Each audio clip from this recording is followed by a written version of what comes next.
Welcome to অজানা খবর। অজানা খবরে আপনাদের সকলকে স্বাগতম। আপনারা যে যেখান থেকে দেখছেন আশা করি সবাই ভালো আছেন। তো বেশি কথা না বলে মূল ভিডিওতে চলে যাই।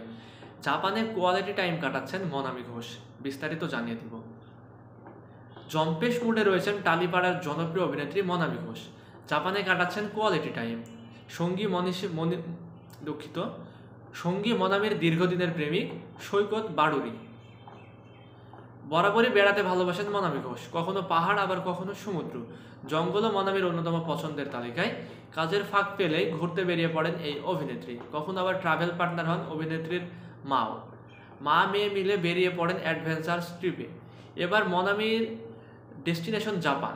সম্প্রতি সৃজিত মুখোপাধ্যায়ের পদাতিক ছবির ট্রেলার লঞ্চে মনামি জানিয়েছিলেন কদিনের জন্য বিরতি নিয়ে বেড়াতে যাচ্ছেন তিনি, কিন্তু লোকেশন জানাননি সে সময়। বলেছিলেন ক্রমশ প্রকাশ্য। জাপান মানে বিখ্যাত মাউন্ট ফুজিয়ামা। সেখানে দাঁড়িয়ে কফি হাতে মনামি জানালেন তার এত পরিশ্রম করার কারণ। পৃথিবীর প্রায় সব জায়গাগুলো ঘুরে দেখা মনামির শখ। সেই ইচ্ছে পূরণে মাঝে মধ্যে বেরিয়ে পড়েন এই অভিনেত্রী।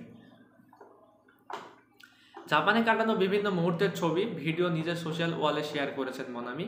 সব ছবি ভিডিও লেন্সবন্দি করেছেন মনামির প্রেমিক সৈকত। কখনো মাউন্ট ফুজিয়ামার কাছাকাছি, কখনো মিঠে রোদে, আবার কখনো আঁকাবাঁকা রেলপথ দিয়ে ছুটে চলেছেন। এসব অনুভূতি ভাগ করে নিয়েছেন তার অনুরাগীদের সঙ্গে। জাপান থেকে ফিরে মনামি যোগ দেবেন পদাতিকের প্রচারে। সৃজিত মুখোপাধ্যায়ের এই ছবিতে মৃণাল সেনের স্ত্রী গীতা সেনের চরিত্রে বড় পর্দায় আসছেন মনামি ঘোষ। গল্পে মৃণাল সেন হয়েছেন চঞ্চল চৌধুরী। এই ছবি এবং এই চরিত্র যে মনামির অভিনয় জীবনের অন্যতম মাইলস্টোন তা বলাই যায়।